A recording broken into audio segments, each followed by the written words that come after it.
What is up, you guys? It's your boy Phoenix Brent here. In today's video, we're going to be talking about the top 5 worst teams. Before we get in today's video, like and subscribe. We're on the road to getting to 700 subscribers. But anyways, enough said. Let's just get into the video. Starting off with the honorable mention, we got the Cleveland Browns.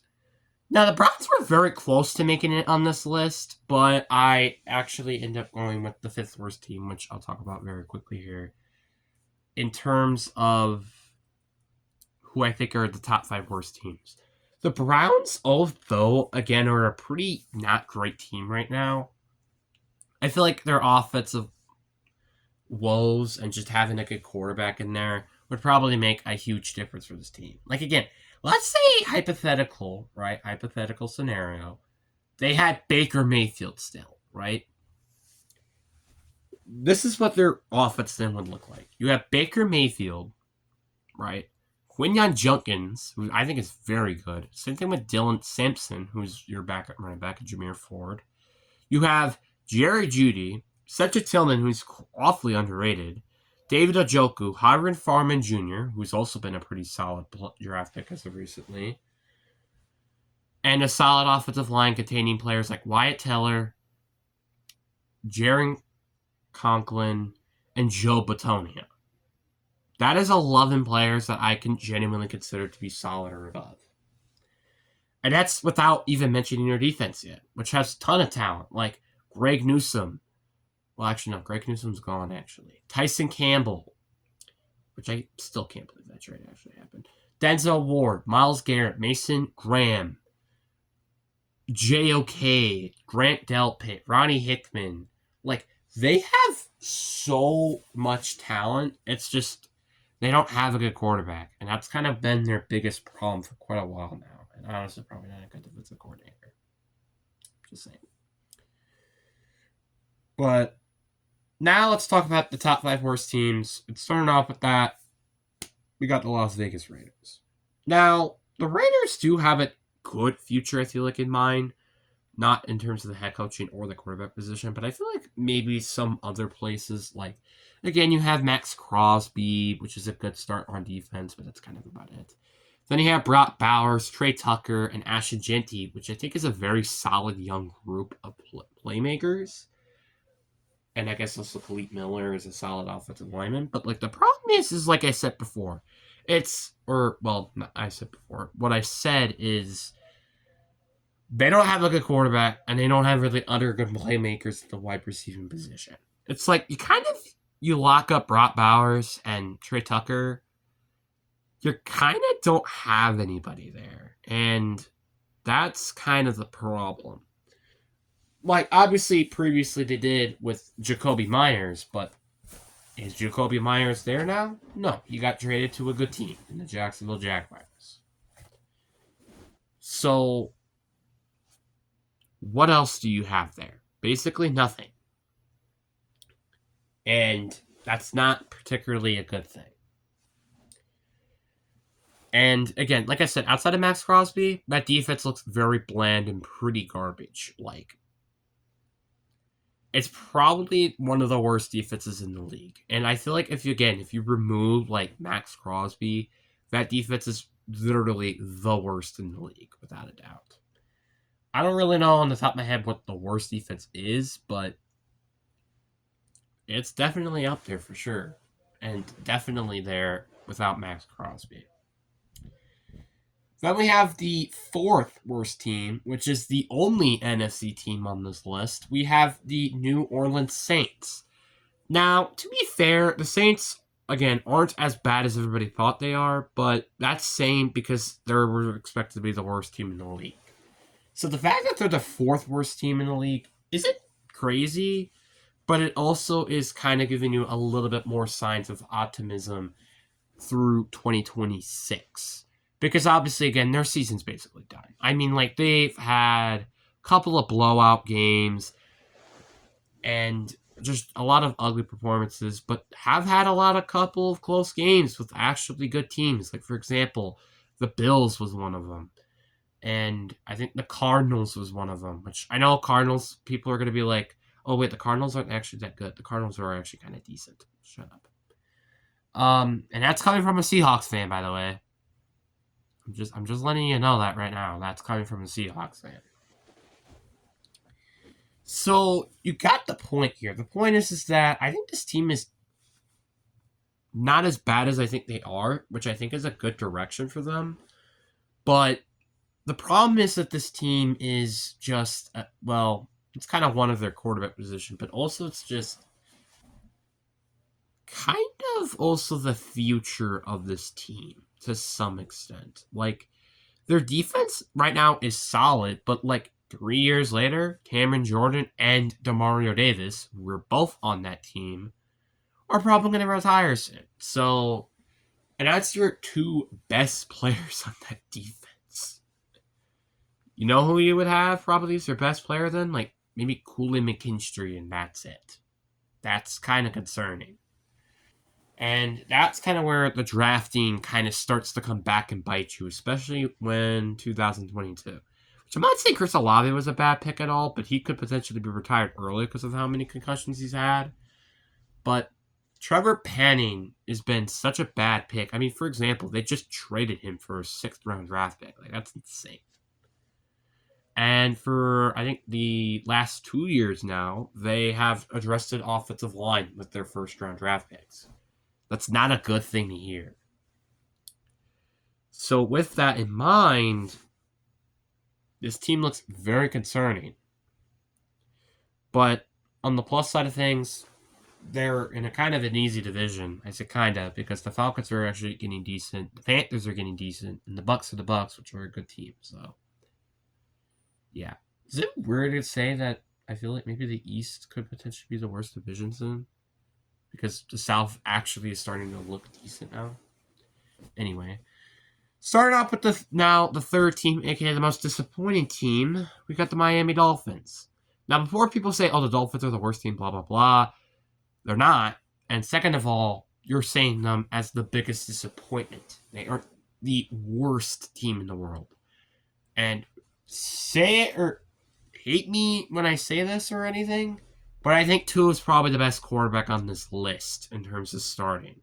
Which I heard, I think he might be benched by the time we're recording this. I could be wrong by that. But Tua, in my opinion, I don't think is bad. I just think maybe the concussions are really starting to get to him. And also just the factor that, he has Mike McDaniel as a head coach who which is just not that great. And also, your best receiver is injured. Like, again, for the Eagles, for an example, which I know is not the greatest example in the world, but anyway, when A.J. Brown is usually injured, that Eagles offense doesn't function the same. And Jalen Hurts doesn't play as well. Well, that's from last year. I don't know about this year, but whatever. But the point is that this team, isn't that great, but it's because it's not that healthy as well. So you're kind of hoping for next year for this team to, one, be healthy, and two, to get the proper things that they deserve. Obviously, they fired Chris Grier, which I think is such an amazing move for them. And most than likely, Mike McDaniel will probably get fired if I had to imagine. Which that means with them both being gone, this team can kind of restart again. And honestly, I would probably rebuild again if I'm the Dolphins. Like you got the Patriots, who are just probably going to be a really good team for a while now with Drake May. And Josh Allen and the Bills, they're Super Bowl contenders right now. So I'm not going to say this is a bad time to rebuild and maybe rethink of what you might want in terms of positions and blah, blah, blah. Then we have the second worst team, and probably the only bright side about this team right now is their future, and that is the Tennessee Titans. Because this team legitimately does not have almost any talent. Like maybe Tyjae Spears, Peter Skoronski, and Jeffrey Simmons, and I guess J.C. Latham and Cam Ward, but that's about it. This team can honestly almost use a reset at almost this entire team in general. Like, the secondary could just use a reset button. The front seven can use a reset button outside of Jeffrey Simmons. The offensive line, same thing, besides maybe J.C. Latham and Peter Skoronski. The receiving core could also use a reset button. The only position probably that doesn't really need a reset button is running back, because you've got Tony Pollard and Tajay Spears, which is probably the only solid group of position you have. And then quarterback is Cam Ward, which honestly, that hasn't looked that great so far, especially with how good Jackson Dart has looked in so far. Obviously, we haven't seen any almost. Actually, we've seen a couple 2025 NFL rookies like Quinn Ewers for a little bit, and he looks absolutely garbage through his time playing for a little bit. Dylan Gabriel just doesn't look that good either. And Jackson Dart is probably the legitimately only good quarterback so far in this draft class. I'm not kidding. So you can't say what they're doing is bad, but it's not great either. And also the fact that Brian Callahan got fired immediately, basically, when the season started, just kind of symbolizes this team ain't going anywhere. Then we have the worst team in the league, aka the big-headed team, stands for they suck, is the New York Jets. I mean, is this really a shocker to anybody? If they traded Garrett Wilson and Breece Hall, and let's say they remove Justin Fields as well, because I'm pretty sure that's probably going to happen. Honestly, this team might honestly have almost no talent. Like, I'm not kidding when I say that. This team is just pretty bad. I mean, to be fair, I don't think they're as bad before the trade deadline, but now this team just looks garbage. Like, the fact that they've wasted so much draft capital now just to regain draft capital is not saying anything good.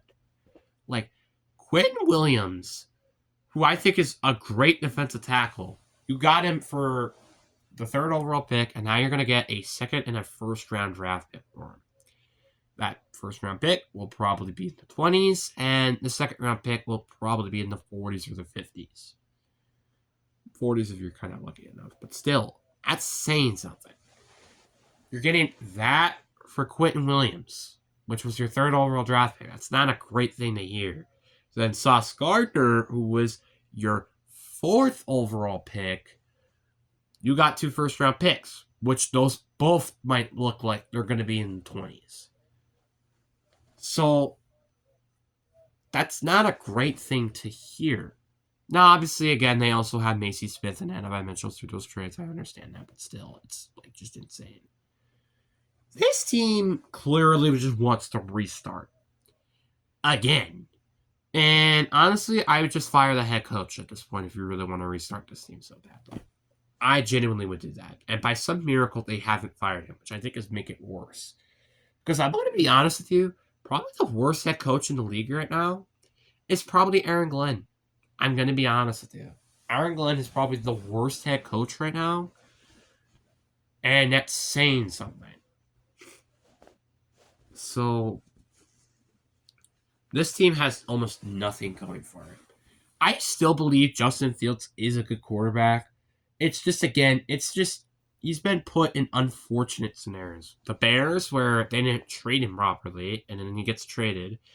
Then I think he played solid in Pittsburgh, and then he gets benched by Russell Wilson.